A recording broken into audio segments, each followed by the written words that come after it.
Λοιπόν, μαζί μου σήμερα δύο παιδιά από τα σπλάχνα των Δεστίων, ο Γιάννης Κουλάκης και ο Μάνος Καλογερίδης.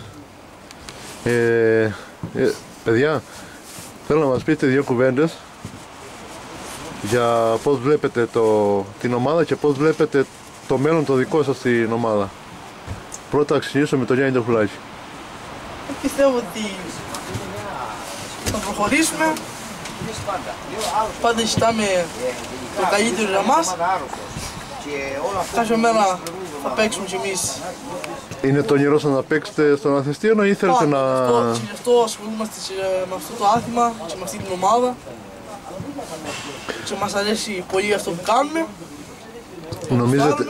Νομίζεις ότι δουλεύετε σε σωστές βάσεις? Χρειαζόμαστε προσπάθεια. Ναι. Πολύ προσπάθεια και αυτό. Δύο κουβέντες από τον Μάνο τον Καλογερίδη. Μας αρέσει η ομάδα, αγαπάμε την ομάδα. Θα προσπαθήσουμε να δουλέψουμε περισσότερο για να παίξουμε κι εμείς εδώ μέσα στο γήπεδο και να προσφέρουμε σε αυτήν την ομάδα. Να είστε καλά, παιδιά. Καλά Χριστούγεννα να είστε, καλή χρονιά να είστε, πάντα με υγεία. Επίσης. Και ό,τι επιθυμεί ο καθένας σας να το πάθει. Ευχαριστώ πολύ.